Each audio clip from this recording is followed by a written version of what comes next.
Welcome to Super Movie Brothers. Let's start the show. This is a podcast on the Podfix Network. You can check out more shows like it at podfixnetwork.com.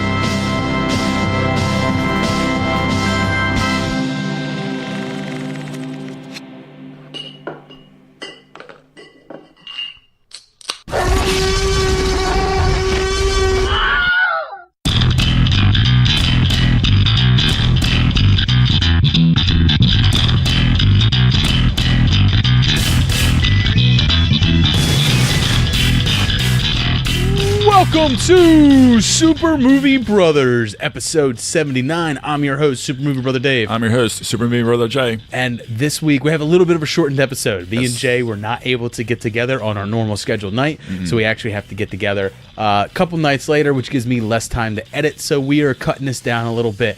We were going to do a trailer park, but honestly, those films are not that interesting to a trailer park on. Ocean's 8... Red Sparrow, Spider-Man, which we've talked about Red Sparrow before. A little bit. You are somewhat interested in it, and I could give two flying fucks about it. Yeah, I'm intrigued. I am. And yes, then the last one was the Spider-Man animated trailer for Spider-Man Into the Spider-Verse. Yeah, which is all about Miles Morales, which I am interested in, but not. I'm interested in the property. I'm interested where Sony's taking Spider-Man outside of the Marvel universe, and I'm interested in seeing Miles Morales on the big screen. I'm interested in just really where this will fit in, and honestly, how audiences will receive it. You know, I mean, I think comic book fans are excited for it because comic book fans know who Miles Morales is. He's been around for got to be close to 7-8 years in the comic book, so we're aware of who he is, but I'm not sure if a general audience or even like younger kids will really want to buy into it, you know? I'm a little hesitant about it, to be honest. Yeah. So, I mean, we're not going to really we will find time to fit some of those trailer parks in at a later date and time. But unfortunately, this week, we just don't have the time for it. And of course, no one wants to hear Jay talk about indie films. So we're cutting that this week as well. Not to mention, we'll probably spend a good amount of time talking about our top 5 most anticipated films of 2018. Yeah, that's more fun and exciting, right? Yeah. I mean, Spider-Man Into the Spider-Verse is not on my list, so it's not that tantalizing. But of course, Jay, me and you got out there and saw some shit this week, man. So what did you watch this week? Well, I mean, honestly, last week you were sick, as everybody heard on the radio, and the day after, I got hit with it hard. I haven't had a flu like that in years, and I was dead to the world for 3 days straight. You had a lot of contact with my daughter on Christmas Eve. I did. I guess it finally caught up to me. Yeah, I was the last one that she took down. It took like a week to incubate. It was pretty crazy. Like it took me and Lauren, but me and Lauren were out for 3 days. Yeah, and it just literally in the middle of the night, all of a sudden, boom, vomiting. And then all of a sudden, the classic symptoms: chills. Yep, sweating. Same thing with us. Could not do anything but sleep, eat crackers, and sip water, and that was it for 3 days. I lost some weight, I think. Not me. But it wasn't fun. And then it kind of rolled into my weekend off, so it was a nice little extended 5.5 day vacation for me almost. So I got some movies in after that. After I was done being sick, I was able to watch some TV and movies because I couldn't even do that. Got some movies. And caught up with some things finally. Like, okay. I'm going to briefly run through them because I saw six varied films for sure. Jesus. The Big Sick. Wow. Yeah. It's just a solid, great rom-com. Really overall, well written, well acted. I love the fact that it was a true story and it got me in tears. Yeah, definitely. Certainly by the end. I recommended it to my sister and she loved it as well. Brawl in Cell Block 99, that Vince Vaughn little film. How was that? From the guy from Bone Tomahawk. Yeah. And I was really intrigued with this film, and I wanted to catch it last year, and it finally came on Amazon, and I saw it. It's all right. It's all right. It's what you expect. I mean, it's what it is. You know exactly what it is. There's no surprises. Is it because I loved Bone Tomahawk and that wasn't exactly what I expected, and there were surprises in that, so I would expect There's something no surprises in this. Not really. It's very. He's on a mission to do a purpose, and he does it. Isn't anybody on a mission out to? But it's very simple. Purpose? It's very simple to the point, and he accomplishes it. It's a very bizarre tone, as Bone Tomahawk was, right? Okay. And it was intriguing. You undersold it enough for me, sir. Yeah. I have no interest in it. Thank you. The violence is very graphic, but it's just all right. Violence only gets my dick Don't go so out hard. of your way. Don't go out of your way. Battle of the Sexes. Emma Stone is fantastic, and Steve Carell as well. I'm also not interested in this. A lot of people who have watched it have told me, not like critics or anything. It's just like you can watch a documentary on it and get a whole lot more out of that situation than you do from this film. Absolutely. Surprisingly, it really highlights a lot of just more of her sexual awakening, and more also on Steve Carell's side that he's just a dinosaur, a gambling addict, really, and a hustler. And you're right, a tennis dinosaur, really, just trying to stay relevant. And that's kind of all it is. I mean, it's a solid movie. It's okay, but like, it's nothing that great. And a ghost story. I don't know if you heard about that little indie darling. Of course I did. We did a trailer park on it. It's it's A24, and it is Casey Affleck wearing a white sheet for most of the film. Yes, with Rooney Mara playing his wife. Fuck yeah, I remember that. It definitely was a slow burn in the beginning, and then finally got a lot more intriguing as the story went on. I appreciate what they went for. It's very ambitious. Didn't he film it in like less than like 2 weeks or something like that? Like he had 2 weeks off from filming like two different films. It was extremely experimental. Small budget camera. It was literally, I think, 3 or 4 people or 5 people. No thanks. In the whole production. I mean, no thanks. Like theater watching. Like Amazon Prime streaming. Sure. For what they pulled off, it was pretty accomplished, I guess, for what they were trying to do. But it's if you're into experimental indie movies, go check it out. Goon. Oh my God, you're still not done. Goon. I finally saw Goon. Oh, Last of the Enforcers? I wish I did not see this. What the fuck, Dave? Oh, you didn't like the second one? I hated it. It's exactly like the first one. What are you talking about? No, it's so much worse. No, it's just the same. It's so much worse. It's the same brand of comedy. Oh God, it's so much worse. I don't know why. So much worse. Sean William Scott. Oh my God. What the hell did they do to him? It was Slapshot with more blood. Oh. No. I still liked Goon too. It was terrible. No, I love the first one. You didn't like Anders Kane? You didn't like that whole fight at the end? Come on, man. Okay. That fight at the end was fucking. That was the best part of it. All right. First, you'll never see a hockey fight like that in real life. It's just never gonna happen. It's not. That's no one would allow that to continue. that bloodbath. But it's still good. It's still a good movie watching, man. Yeah. And then on a quick whimper, Una. This other little indie darling with Rooney Mara and Ben Mendelsohn. Never even heard of it. Nobody ever will, trust me. Well, then why are we talking about it? Just saying it, I saw it. And don't watch it, because it's not good. Congratulations, you watched a little indie darling. That's just not good. Yeah, just a spoiler warning right there. Don't watch Una. All right, that's all I saw, though. But do play the Uno card game, because it's fun. Especially when you turn it into a drinking game. So what I watched this week was not as much as you. Even though I was sick, I still got forced to go into work most of the week last week, which was terrible. So I spent most of my time at home sleeping or editing our show. So I saw I, Tonya. That movie where a woman who is supposedly Margot Robbie is playing Tanya Harding, because it doesn't look a damn thing like crazy Margot Robbie. I saw that thing like 3-4 months ago. I really, really enjoyed it. I liked it a lot. It's honestly, it's surprising. It's one of those movies, like I think I reviewed it right after. Jay, I said enjoyed.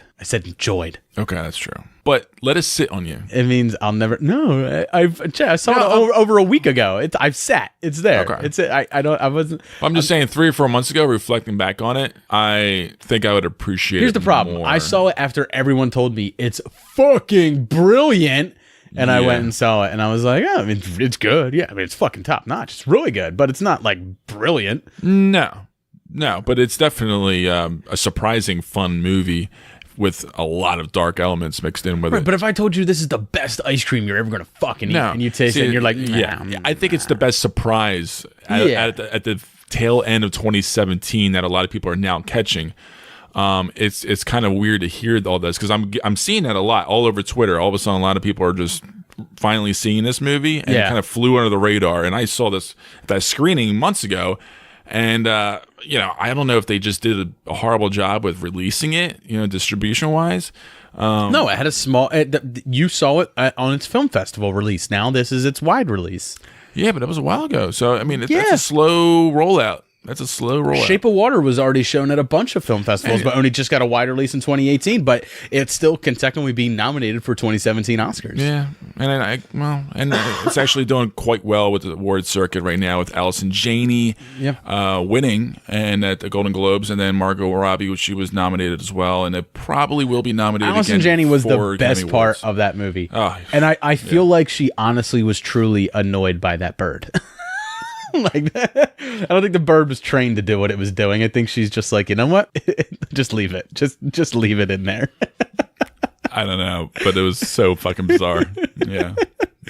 I loved all of her scenes. She was fantastic. I've loved her since she played CJ on The West Wing. Yeah. Like, I love her. So. And Sebastian Stan actually getting some dramatic chops to do for a change, right?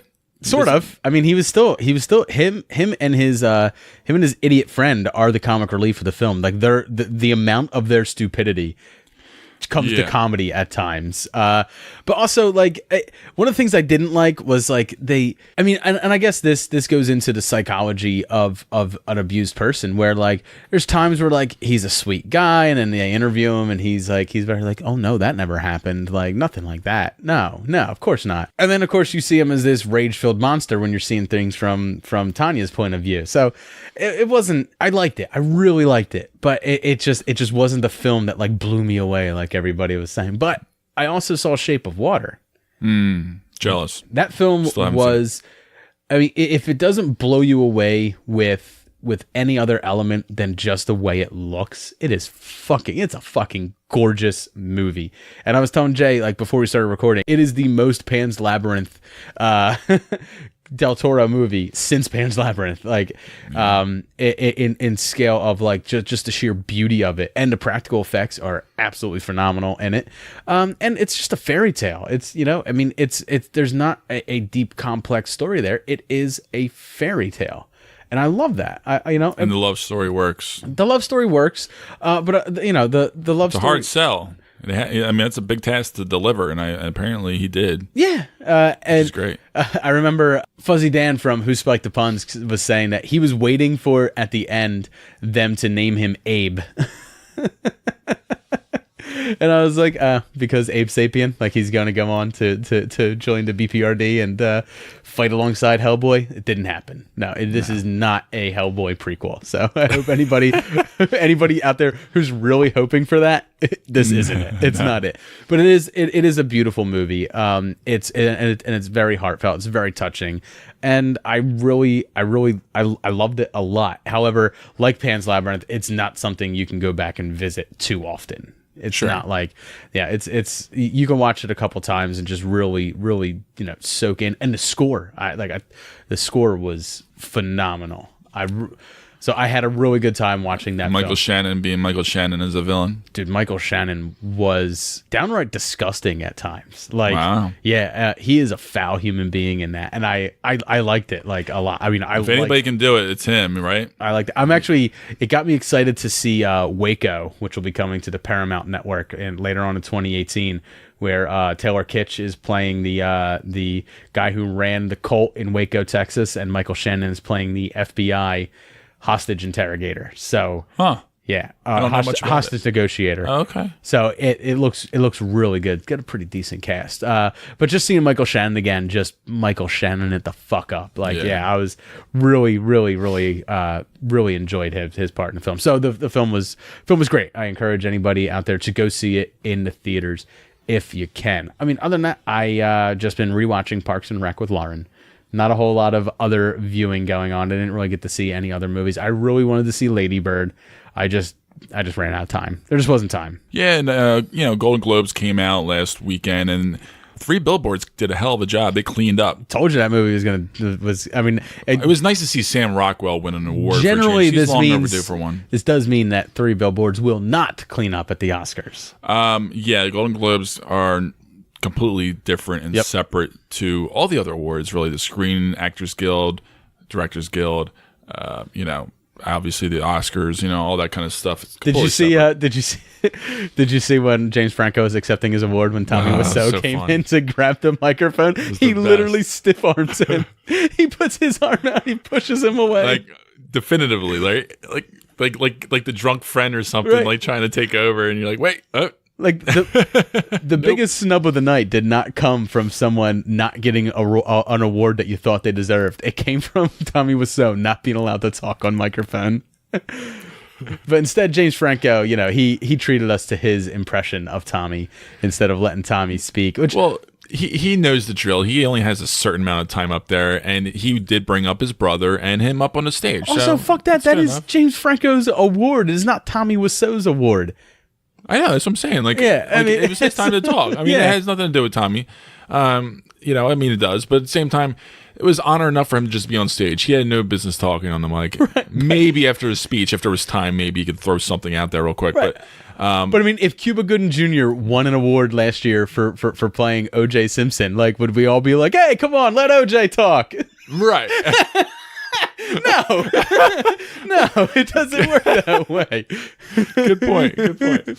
Someone No, wins an we don't award. want that. Someone wins an award for playing Donald Trump in the future. Do you think anybody is going to let Donald Trump get on stage and talk at the Oscars or at the Golden God. Globes? No. So Tommy doesn't need to have his say, but I don't blame him for trying. No, I wouldn't. I mean, what do you Once expect? again, here What do he you was expect? having another moment in the spotlight. He And probably had the time of his life yeah, that night. and he's going to relish in it. I didn't Yeah. I didn't pay close enough attention. Was he still wearing two belts? He was. Yes. Yeah, he was wearing his ass chap chain things, belts, whatever the hell they are. I have no idea, but yeah, he was still wearing them on top of a tux Awesome. and shades. Yeah, Awesome. it was great. All right, so coming up next, me and Jay are going to get into this week's beer reviews, and we have a special John Hughes Drunk scene, so stay tuned.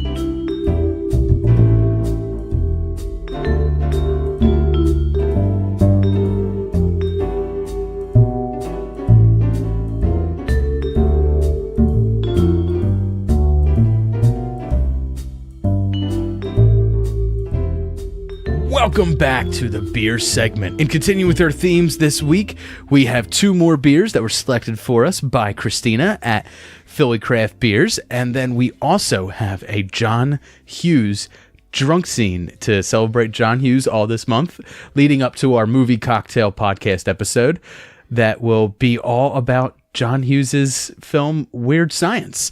So this week's drunk scene comes from a John Hughes written film starring John Candy. Here it comes. Announcement here. Gonna be a little delay on the clown. What clown? Miles's mom hired a clown. Ooh. What's the matter? You don't like clowns? Yeah, about 5 years ago. Now they're so boring they make me puke. Just flower jar. Screw 'em, that's all I get. I'm Buddha, the clown. Put it there. We Whoa! What? Kids will love that. I didn't order you. My sister-in-law did. She's not here right now. I'm looking after I'm the uncle. Buck Russell's the name. Right, great. Listen, I'm sorry I'm late. I was at this all-night bachelorette party. Hey, you need any dildo jokes? I'm the guy. What did you have? A few drinks this morning? Huh? I think you did, didn't you? What are you, Mother Cabrini? You never touch this stuff? No. But I wouldn't be drinking if I was going to entertain some kids. Hey, I don't have to take any shit from you. You know who I am? In the field of local live home entertainment. Oh, my God! Get in your mouse and get out of here. Hey, you, let me tell you something, you low-life, lying, four-flushing sack of shit.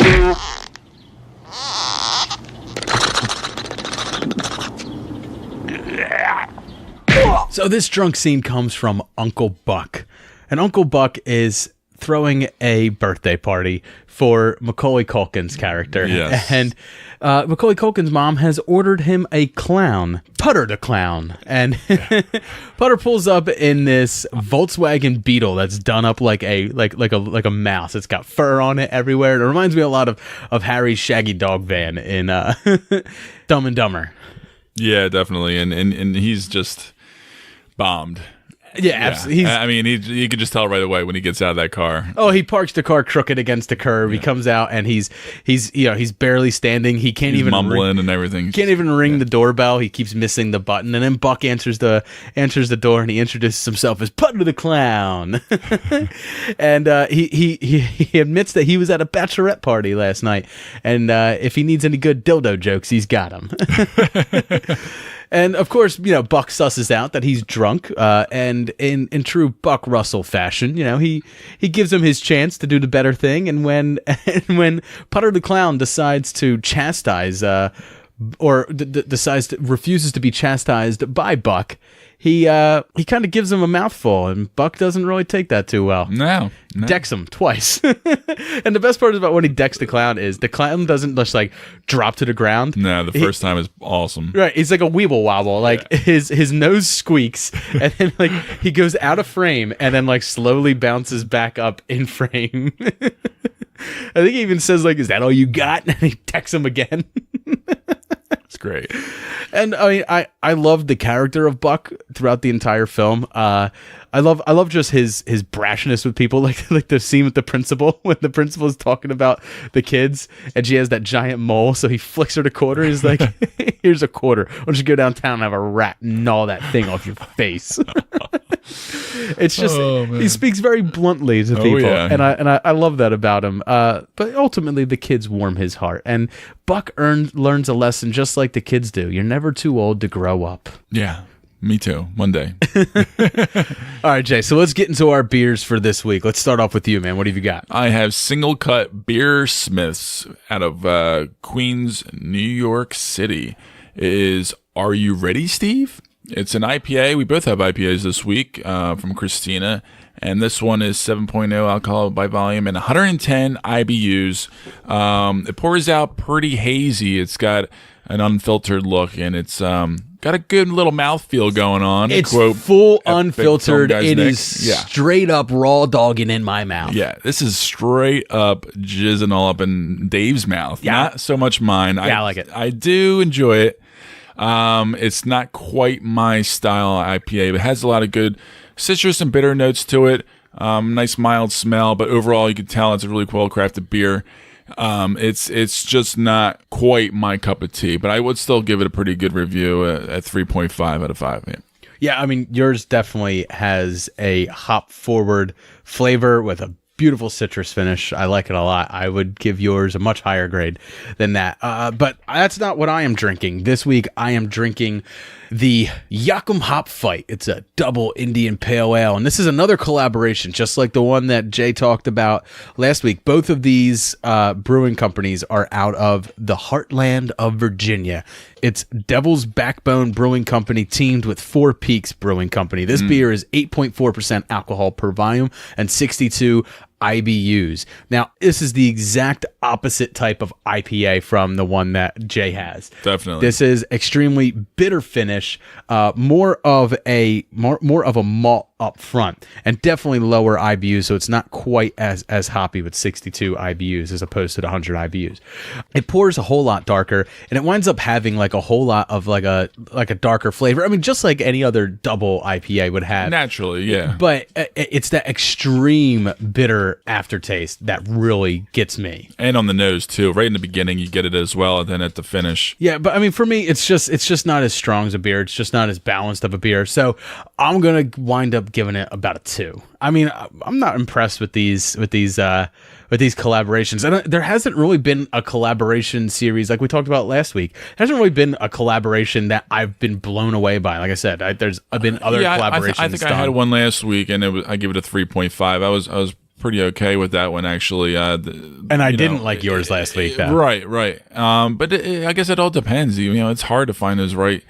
Have everybody, trying to pick out what kind of right recipes they want, and Too many cooks in the kitchen, man. Way too many Fuck cooks in the that. kitchen, right? All right.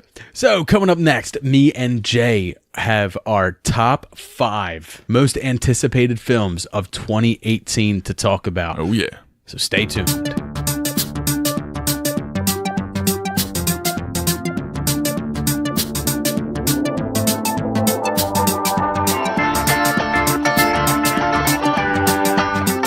Welcome back, and it's time for our top 5. So obviously we did our top 5 worst and best movies last week. We're not going to drag it out too long. We're just going to talk about our top 5 most anticipated films of 2018 this week. Exciting stuff. And I asked everybody on Twitter what their most anticipated films of 2018 were. Now, I only asked everybody maybe about 2 hours before we started recording, so we didn't get a whole lot of responses, but we did get some responses from some very close friends of the show, some other pod fixers. So Epic Film Guys, Nick, said that he's looking forward to The Other Side of the Wind. And I didn't know what this was. I had to look it up. It's apparently a Netflix movie that is about a filmmaker who's had a long hiatus coming back to make a film, almost like as like his revenge to Hollywood. This film is kind of like his big fuck you to everybody who screwed him. And the name of the film that he's making is The Other Side of the Wind, which is also the name of this film. Now, is this something that's on your radar, Jay? Are you aware of this? It's not. I mean, I'm aware of it, but not really aware of it. I'm not too crazy about the movie. I'm not hyped about it. I mean, I'm intrigued by the history and the drama behind this, but it's not something that was really that much on my radar as far as me getting hyped up for a 2018 film. Now, it is based on a true story. Yeah, Orson Welles. Yeah. Directed film. We'll see. I mean, I don't know too much about it. And Duty from Shaken Not Nerd says that he is excited for Aquaman Solo, which is the Han Solo film. Honorable mention for me, yeah. And Sherlock Gnomes. Really? So there's actually wow, he likes those fart jokes, huh? So there's actually a story to this. He completely lowballed a poll and told Fuzzy D from Who Spiked the Puns that if he got 6 retweets about Duty reviewing Sherlock Gnomes, he would do it. And 6 retweets is like nothing. We can get that. And then he said it was 6 comments. Well, guess who has a ton of accounts on Twitter? Everybody from Podfix. So Duty now has to review Sherlock Gnomes. I'm sure there's enough alcohol to get him through it. I think it would be pretty enjoyable when you're drunk. I think it's one of those kind of movies where out of like solidarity, I was going to offer to do it with him. Young kids would really enjoy it, and I think drunk parents would really enjoy it. No thanks. I have no interest in it. I don't know. I was going to review it with him. I was going to offer to do that, and then I was like, you know what? It's more fun to watch Duty do this by himself. Like if no one else reviews it with him, like if he goes by himself to see Sherlock Gnomes in the theater alone, and then has to do a solo podcast review of it. That'd be interesting. Yeah, exactly. Yeah. It's so good. Yeah. I'd rather see that than us just bash on it together. And then Paul from the Countdown Pod said that he's going to be doing the same over on his show this week. So make sure that everybody checks out the Countdown Pod over there from Perth, Australia. What's up, Paul? He said he's going to lay down some magic words. One of them, Black & Decker, which ironically is also a power tool brand. But I have no clue what he's talking about. Yeah, I have no idea. So since I can't figure out what the hell Paul is talking about, I'm just going to go ahead and assume that he is really looking forward to Bumblebee. Transformers Bumblebee movie. That's what we're going to say. That's what he's looking forward to. I mean, maybe Transformer fans are, I guess. He's not. He hasn't even seen any since like 2 or 3. So maybe he's talking about Black Panther. I don't know. Paul, elaborate. Either way, we'll all find out what he's talking about when we listen to his show. Black Panther, yeah, we're both excited for it for sure. Yeah. Not quite on our list, I don't think. At least not on my list. Now, CNC Geekcast, they are excited for Black Panther and anything that the studio A24 is producing. They're also excited for Infinity War, Annihilation, The God Particle, and that's just a few. Okay. Via VHS, that's Wes down in North Carolina, is saying he is excited, but he's worried that he's going to lose credibility for being excited for Avengers Infinity War. I don't think there's anything. You don't have to lose credibility as a cinephile. Ow. Why? Yeah. No, not at all. It's a good film. It's going to be a good movie. And if it's not, you know what? No one can blame you There's for always wanting part it two. to be. Yeah. But no one can blame you for wanting it to be. I mean, the Marvel pedigree has been proven with many, many, many, many dollars. So, I mean, if I'm looking forward to Avengers Infinity War, fuck, it might even be on my list. So let's get into our list, Jay. Jay, what is your number 5 most anticipated film of 2018? Quiet Place, actually. Yeah. Yeah, I think me and you match up on our on this one. I'm very intrigued by A Quiet Place. Yeah, the trailer. It was a great trailer. I thought it was a great premise. It's really exciting to see what John Krasinski can do behind the screen or behind the camera, really, as a director and a star. And his wife plays his wife on the silver screen as well, Emily Blunt. So his wife plays his wife. Yeah, but yeah, in this case, but it's a cool little premise. You know, you can't make a sound. It's creative as far as like they have little powder on the places where they need to step that doesn't have like a creak or doesn't make a sound outside. You know, they speak in sign language, and I'm curious to see how far they take the monsters. You know, I hope they do it like more in the vein of like Signs. You know, and not so much like a monster movie where you're going to see like some, you know. Yeah, I think given the tone of what we've seen so far, B-rate movie monster or something come up on the screen, it's like, come on. I think given the tone of what we've seen so far, that is more than likely the case. Yeah. I mean, obviously because it's about a family living in isolation, living in silence. The film seems like it's really setting itself up to be more about the characters than it is about the monsters outside. It's just more about how the human condition would react to such a thing, which means the monsters are far less important. Yeah. We'll probably won't see a full clear picture of one until like the third act. Yeah, and normally, you know, this kind of movie wouldn't be on my list for sure. But the trailer dropped early, and I was hooked. It was a very strong trailer. It's everything we liked about the trailer for It Comes at Night. Yeah, definitely. And I think this is going to be a little different than obviously. I think it's going to be better. I mean, it's definitely going to be. I think more overall it's going to be better. It's going to be a little. It's not going to have that kind of indie kind of feel to it, you know. And then this also is just going to be a great breath of fresh air, maybe like a really quality, different kind of monster movie or even psychological thriller of sorts. Don't go out there saying like we haven't gotten decent quality monster and horror flicks in years. But in the early part of the year, in April, sure.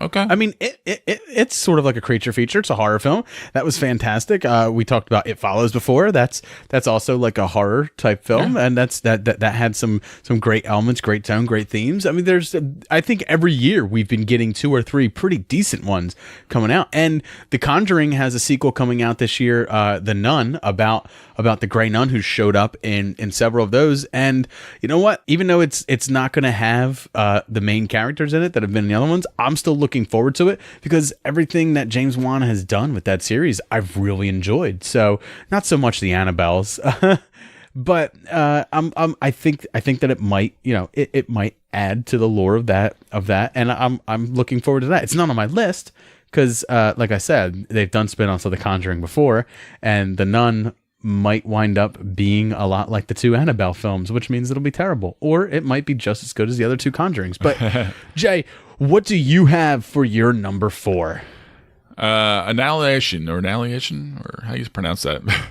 You don't know the word annihilate? So annihilation is to annihilate. I mean, come on, man. Annihilation. It is also my number 4. Stop the presses. This might be the last movie that's going to be on 100%. our list. Yeah, 100%. But it's kind of funny that our 5 and 4s are the same.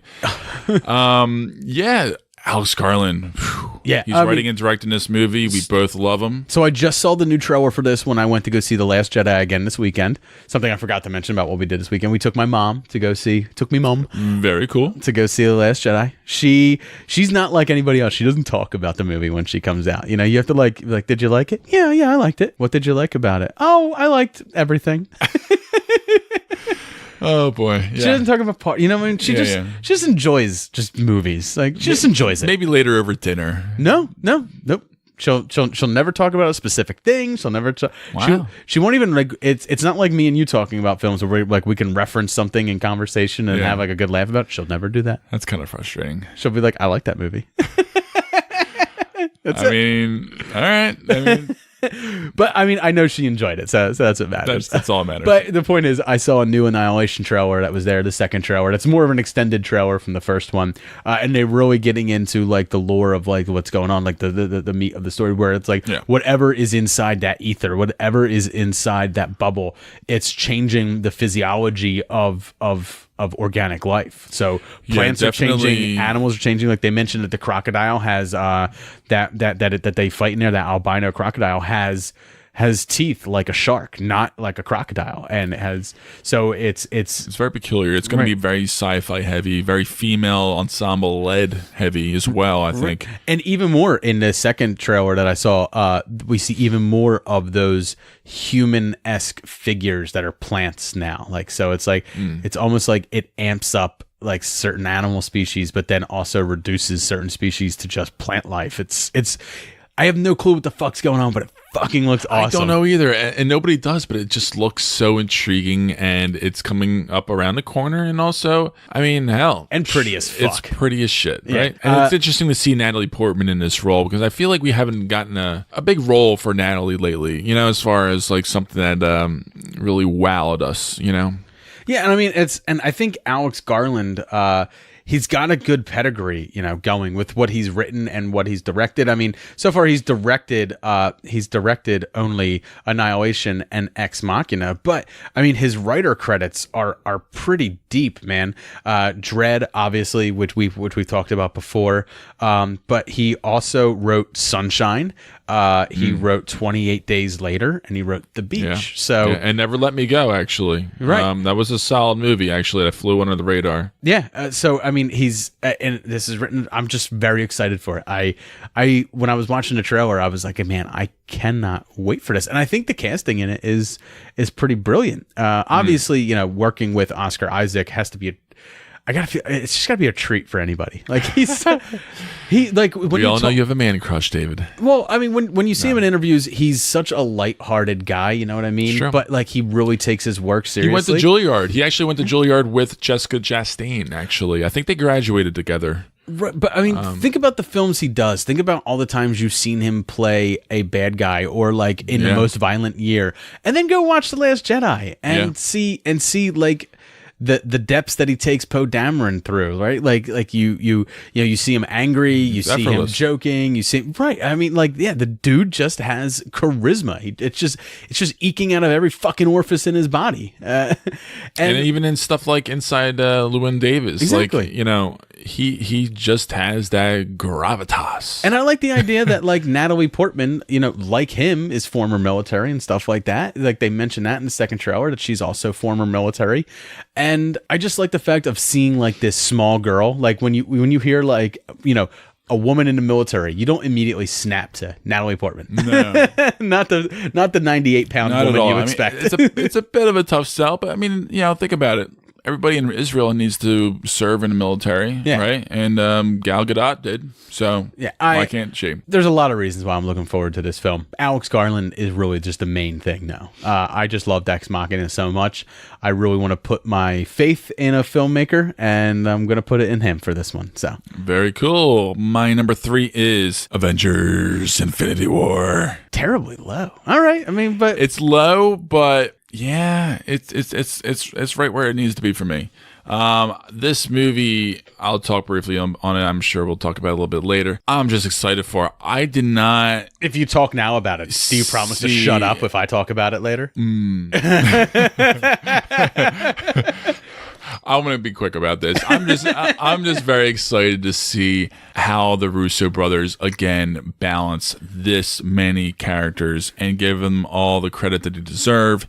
And the storylines, and just see how they bring in new characters that we haven't seen before, as far as, you know, other superheroes, you know, and you know, I'm not just talking about like, you know, Captain Marvel or anything, but like other people, and just how they meshing together. It's so here's really what's intriguing. Here's what's really cool about the Russo brothers. If we were sitting here back in 2012 discussing Avengers 3, whether we knew it was going to be Infinity War then or not, we would have assumed that would have been a film directed by Joss Whedon. Yes, we would have. Until Winter Soldier happened, and then Civil War, and then obviously, with what happened with Age of Ultron just not performing as well, and everyone was pretty much done with Whedon. Whedon was pretty much done with Marvel and stuff like that. And I think the Russo brothers... Winter Soldier just was... But I think mind-boggling. I think the Russo brothers just proved that they have a great balance, just an absolute understanding of what what is needed for the film, what's needed for the story, but also what's needed for the fans, and obviously balancing that with what the studio wants, and keeping it grounded in reality. Yeah, to make it enough. I guess enough for me. Reality. Enough. Because it's more my taste than the Whedon taste, right? Yeah, Whedon's a little more flighty and a little going out of my my ballpark, and the Russo brothers a little bit more in my ballpark as far as like these kind of genres. They certainly do better playing with the darker themes than Joss Whedon did, which I appreciate. Yeah. So, Jay, my number 3, Deadpool 2. Yeah, that was tough to keep off my list. It's kind of like, so the way I'm feeling about Deadpool 2 is I'm feeling like I'm watching Fox's last hurrah with the X-Men universe, and it's Fox's last hurrah with Deadpool. It might even be the last Deadpool R-rated film we get. So I'm excited, but I'm nervous. It's all about the writing. I'm not nervous. I mean, I really think that I just hope it's not a one-hit wonder, No, I think I don't think they I think they understand exactly what made the first one great. They didn't blow the budget out for this one, right? Like, it has a higher budget, but they didn't go much. They didn't go maybe 20 million more or something like that. Not too much. Most of that is put in Cable's arm. Yeah, no, you're right. Just a little bit more polished effects. Yeah. Yeah, maybe Brolin's salary. And Ryan Reynolds is heavily involved with the script again, multiple takes for multiple different lines and choosing what works. But everything that they did for the first one is working again in this one, or at least we hope to see it. And we're getting possibly a bit of a bigger story and a little bit deeper into Deadpool lore and X-Men lore and stuff like that. It's just kind of sad that as we kind of like really get to scratch the surface now with the character, more than just, what's on the surface, we're getting a little bit, down deeper into the mythology of the character, bringing in Cable and stuff like that and developing that great relationship. It's the last time we might even see it. So I'm kind of excited to see how it goes out. Really excited to just see it back, because Deadpool, 2 years ago when that came out was phenomenal. I mean, it really was. And no one was expecting it to be that. I don't think anybody was expecting. But the marketing leading up to it was so brilliant where you couldn't help but get so excited for it. I think everybody for Deadpool was really just expecting a raunchy superhero film. Just like a fun movie. Yeah. And I don't think they expected to get the meta-ness that they got out of it. I don't think that they were expecting to get that hard of an R. I don't think that they were expecting them to let Ryan Reynolds off the leash like they did. And from start to finish. Right, from start to finish. And I don't think people expected, a guy who had never directed a feature film before, Miller, who came out of directing video games and some television stuff like that, to really knock it out of the park like he did. Now, of course, he's not back to direct Deadpool 2, unfortunately, but I'm really excited for Deadpool 2. I think there's a lot of reasons to still be excited for it, and we're going to get a whole lot more in the coming months as the film comes closer. Yes, that awkward and weird and really fun type of marketing that you loved about the first one, Jay, is only just beginning. So, no, I mean, it's already begun. I mean, it's been trickled out. Yeah, the Bob Ross throughout thing, the fall, which was fantastic. And that's honestly the best and most important part about that film is making sure you get people excited, and they have plenty of time and a whole team to market the shit out of this movie. So my number 2 is a little controversial, but I can't help it. I got to put it on here. A Star Is Born. I don't know if that's controversial. I don't even know what that is. Is that the one about John Lennon? No, okay. It's a drama. It's gonna be a drama / I don't know if it's gonna be a musical really, but it's a drama, and it's written and directed by Bradley Cooper. It's his first movie. He's actually gonna be playing an aging alcoholic music star who kind of, develops a budding future for a young Lady Gaga. So, I know it sounds really cheesy. This does not quite sound like a Jay a Jay movie, but it's definitely, I don't know. I've been seeing some images and some videos behind the scenes of them making this movie. Are you that in love with La La Land that you're like going to latch on to anything that could be this year's La La Land? Like, no, it's not. I feel like you're doing. It's not a musical. It just looks really like more of a maybe real you're not describing dark. it well, because it sounded like to me like you just described Rock of Ages. I think, but in a more of a drama-esque landscape, because they shot this movie over a year, I think, of different kind of music festivals, trying to get real live performances on stage. I think Bradley Cooper's taking his time with this, and I think they're letting him do it and trying to make it the best they can. I don't know. I got a good feeling about this movie. Hard pass, bro. Hard pass. Yeah. So this is going to be in later in the year in October, but this is definitely something. I don't know why it's on my fucking radar like this, but it really, really is. All right, number 2, Ready Player One. Ooh. Cannot wait for this. You are far more apprehensive about this than I am. So far, yeah. I'm really ready just to throw my lot in, just to dive right into it. I feel like you have to. Yeah, I feel like it's one of those movies where you have to roll the dice, put all your chips in the corner of Spielberg, and just go for the ride. We talked about it in our trailer park. We talked about like it's very promising that already Warner Brothers is talking about sequels to it, and Spielberg is trying to get is trying to get the author to pen another novel so that there's something to do for the sequel, something he has something to go off of. That's promising to me, but also the fact that it's a new property for film anyway. It's a new property. It's something that we haven't seen before, doing things we haven't really seen done. Like we haven't seen this type of crossover with characters like this since Who Framed Roger Rabbit.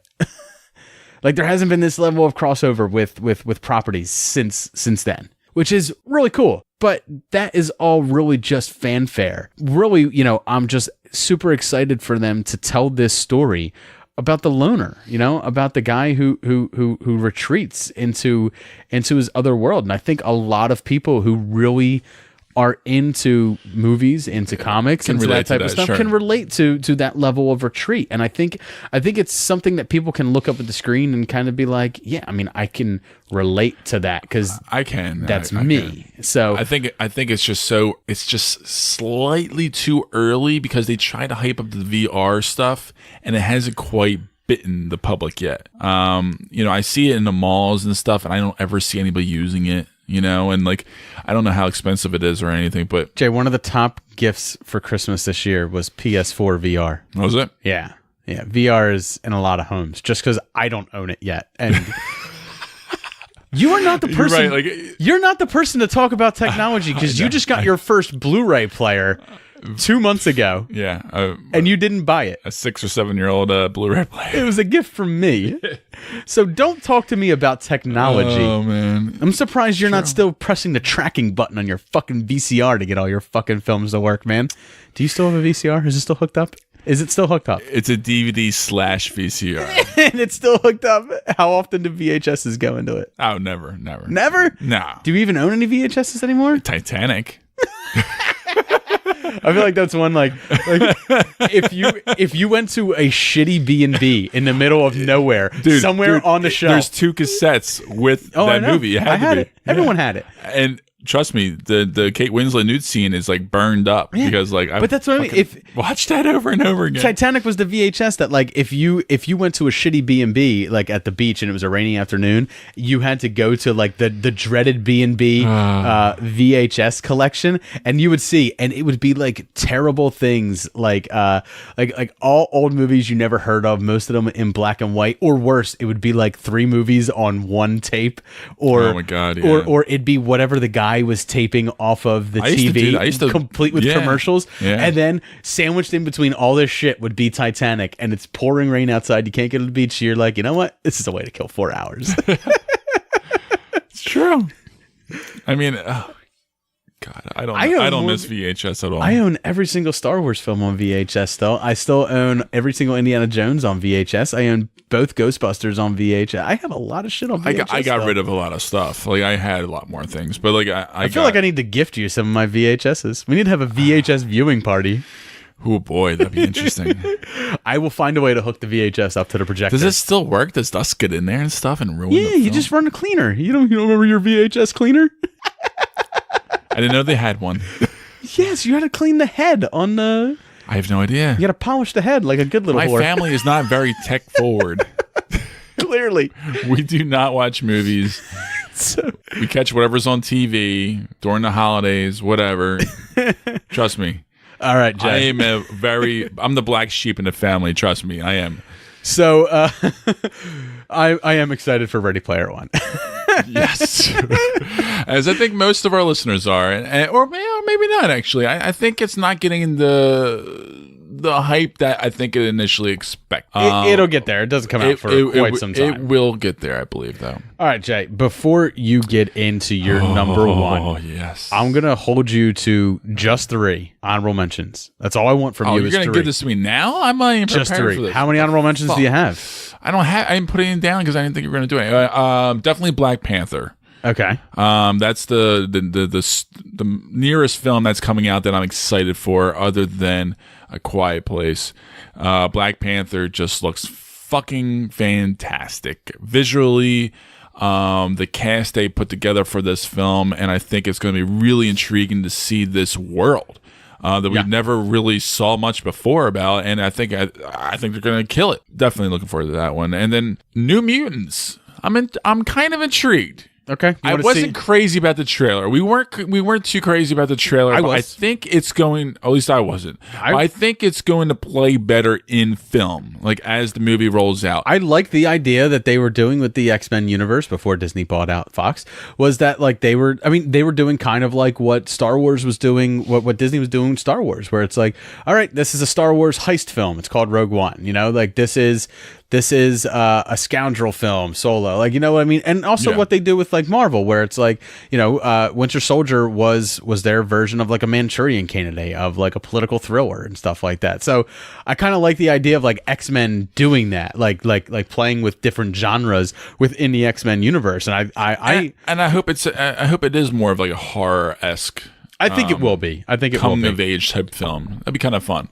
And then also Venom. Yeah. Tom Hardy's Venom. The only thing that makes me nervous. Tom Hardy's Venom? He's the writer and director of it? No, but Ruben Flesher is. Ruben fucking Flesher destroyed Gangster Squad, and I was really looking forward to it. They're seemingly excited for this movie. Now, however, Sony has a lot on the table for this property, so they need to deliver the goods, and I don't know what kind of technology they're going to bring to make Venom. And it's so weird look that on screen, but Venom's going to exist outside of the current Spider-Man that we have. That bothers me for so many reasons. I'm not surprised at all. I kind of dismissed that. It doesn't bother me anymore. I just wasn't surprised. I expected that. It was just one of those things where, especially from Sony, they want to try to set a name for themselves. I don't know what kind of name it's going to be. It could be absolute dog shit. You don't know. You just don't know. But I think the fact that Tom Hardy is so behind this, and you got Michelle Williams, for example, well, they're board, also. I mean, they want to leave it open because like in all the interviews, it's very hard to get them to pin down and say like whether it will exist in the current Spider-Man. Now, remember that Marvel and Sony only share Spider-Man for 2 films, for the first 2 Spider-Man films. So Spider-Man Homecoming was 1, Spider-Man 2 is the next one. After that, it all goes back to Sony. So after the second Spider-Man solo film, so they can always retroactively the Avengers stuff too, right? They can always retroactively put Spider-Man into the Venom films, but to have Venom exist without Spider-Man it's kind of weird because then you just have this black goop that fell out of the sky, if that's the story they go with, that has the spider powers. Yeah, I don't know, but I feel like they must have a good script. That's the only thing I feel like they have. I feel like they have an interesting new technology to put up. Do you think that's the only way they lured Hardy and Michelle Williams into it? Is with a powerful script? Money and a script. Yeah, well, that's not Flesher. That's what lured a lot of people to Mobster Squad or whatever it was. Well, that's what makes me. That's why it's on the honorable mention list. Yeah, that's why. And then there's a lot of reshoots and post production to happen with Mobster Squad or whatever. Yeah. What was that movie called? Mob Squad, Mobster Squad. Oh, Gangster Squad. Gangster Squad. Oh, Gangster Squad. Gangster Squad. There yes, you go. Yes, Mod Squad, Mobster Squad. Whatever. Well, the fact that they shot this in a cheesy digital camera way has nothing. That's the worst. You can't fucking direct a period mobster film and turn it into a digital camera weird action movie. Sure you can. They did it. You watched it. You saw what happened. It was garbage. Garbage, Mark. You're saying you can't. They did it. So it can be done. Fuck Ruben for that. Yeah. So pissed off. All right. My honorable mentions are... I didn't have Black Panther on here, and here's why. It comes out in February. We've seen a good amount of not footage for it. It's not like we know the whole film, but I feel like I'm getting that so early on. There's films that are coming out later on in the year that I'm a little bit more excited about. Black Panther, I'm super excited for. However, at this point, it's almost like the speed bump to get me to Avengers Infinity War now. It's like, you know what? Avengers Infinity War is coming out, but I got to get through that Black Panther first. And clearly, Black Panther is going to play a huge role in that film. And whatever happens in Black Panther is going to really resonate and echo down the line for so it does. Yeah. Oh, I didn't know that. Obviously, you saw the trailer. 90% of that trailer was in fucking Wakanda. So whatever happens in Black Panther is going to be pretty important to the Avengers Infinity War. I'm not as much of a geek as you, Dave. Yeah. I'm not aware of that stuff. So my three this is the longest honorable mentions list ever, by the way. Yes, it is. I am excited for Ant-Man and Wasp. Okay. Which I'm really definitely flying on the radar, though. I'm really looking forward to that other world. You know, they already talked about they're gonna explore the microverse, that world that Scott Lang went into in the first one when he shrunk himself down into the and they're saying, you know, they're talking about how that is very Doctor Strange-esque in visual. Well, sure, I can see that. And even in the Doctor Strange movie, he may have gone through the microverse at one point when he was having his crazy trip through mind and body. So I'm really looking forward to that. I'm also looking forward to, I believe it's Michelle Pfeiffer who's going to come back as Janet Van Dyne. So they're obviously going after the original Wasp, Michael Douglas's wife. So I'm really looking forward to it. I really enjoyed the original Ant-Man. But Marvel seems like they do better on their second time around with characters. Not all of them, but a lot of the time, like work out the kinks. Right. It took them until the third Thor to really get a good Thor film. Right. But it took until the second Captain America to get a really good Captain America film. They kind of fucked up on Iron Man 2. But you know, it seems like the more time that we flush out characters in the Marvel universe, the better feel that the filmmakers have of what the character should be. So I get a feeling like Ant-Man and Wasp is probably going to surpass Ant-Man. Then the other one I have is Predator, the Shane Black directed Predator film. Now, this might not be on a whole lot of people's list, but again, this is another property that was more than likely purchased by Disney in the Disney Fox buyout. But I'm intrigued. I'm definitely looking forward to it because I just fucking love Predator. Like, I love the original Predator. I even like Predator 2. And I don't like Alien vs. Predator or Alien vs. Predator Requiem. However, I like that there are predators in it. It's just always been a movie monster that like I've gravitated towards. I always liked the lore of them. I read the comics. You used to love drawing them? Yeah, I used to love drawing them. I was just really into Predators. So to get another film in it, and I really liked the last one in the series, Predators, that was done a couple years back with Adrian Brody and Lawrence Fishburne and Topher Grace. I enjoyed that film. So I'm at least hoping that I get something that I enjoy here. But with Shane Black behind it, I'm thinking I'm going to get something that is... Well, it's going to be definitely rated R, and it's going to have a snappy, witty dialogue going on with it. I think it's going to be slick. I think it's going to be real slick. I think it's going to be good. No, we haven't seen footage one of it yet, but I'm intrigued by who's involved with it. As long as the little Grizzly as well. I mean, it has an interesting cast that I'm intrigued by, and I think he could do a lot with that. So... you know, he kind of did that. He pulled that off with the Nice Guys. Right. So there's no reason why you can't do it with the Predator. So, and then finally, like Duty, I am looking forward to Solo. I obviously love the Star Wars universe. I generally love a lot of the things that come out of it. But what has me most intrigued about it is the entire shakeup. Everything that was going on. Lord Miller fired. Yeah. You know, now we're hearing that, you know, Ron Howard's supposed to come in. just so hesitant on it for me. take over, you know, the last half of the 80% of the film that Lord Miller didn't film. Come to find out, he refilmed, you know, the 20% that they had already filmed, and there were complete script rewrites and, you know, a lot of shit that just went into the complete overhaul of this film. And I just want to see what the finished product, you know, winds up looking like, because, you know, Rogue One went through similar type things, but that happened far later in its stages. And it's noticeable in Rogue One. It's noticeable. Those script changes are, especially because we had 2 trailers out for the film before they went back and redid their shoots.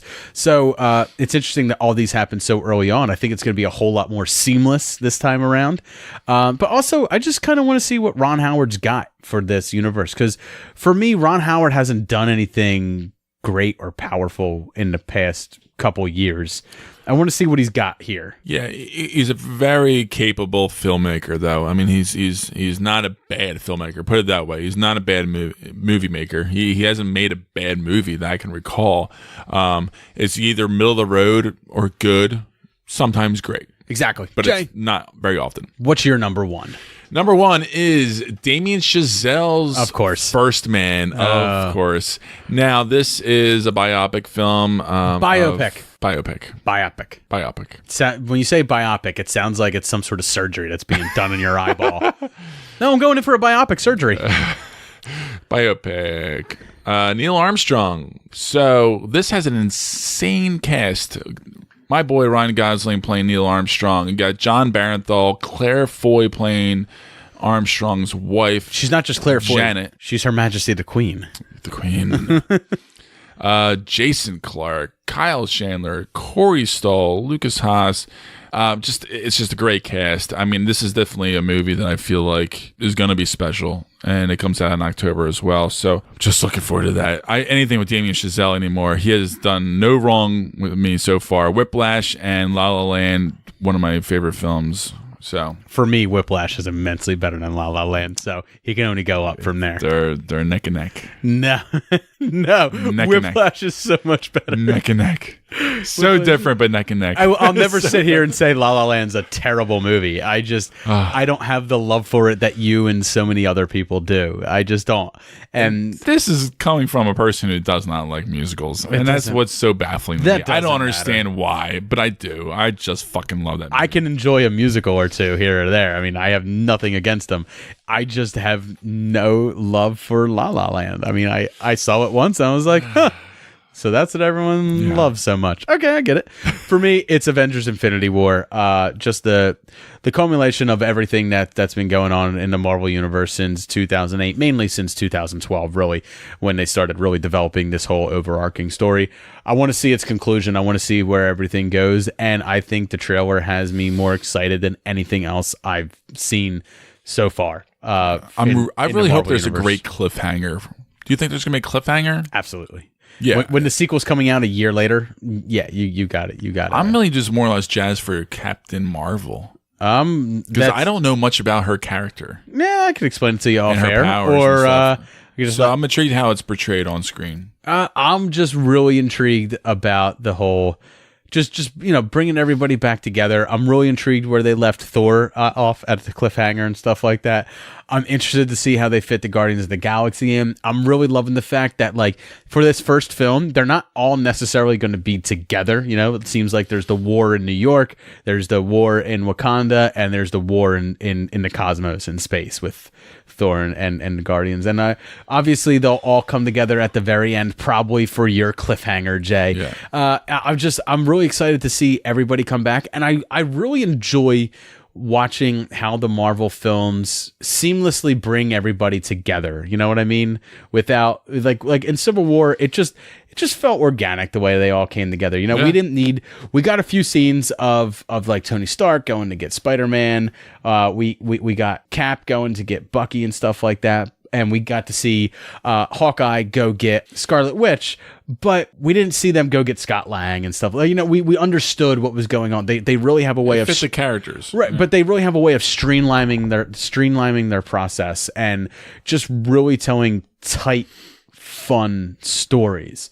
But I'm also interested because it seems like it's going to be the darkest Marvel film yet, and probably the longest. Yeah, probably. Both of these movies are probably going to be very long. Like this discussion about our top about our top 5 most anticipated films of 2018.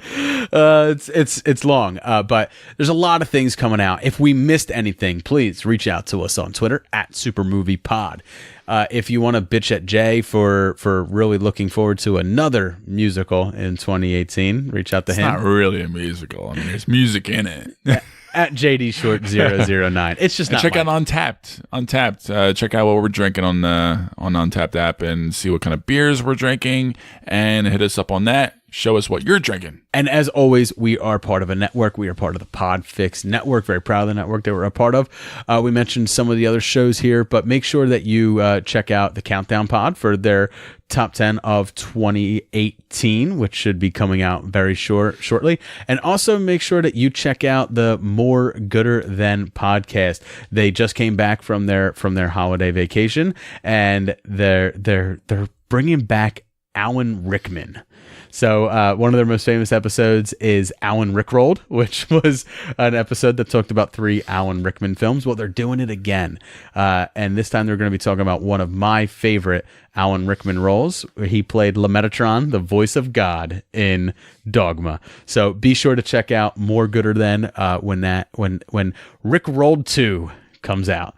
I want to thank everybody for listening tonight. Have a great night. Cheers. Cheers.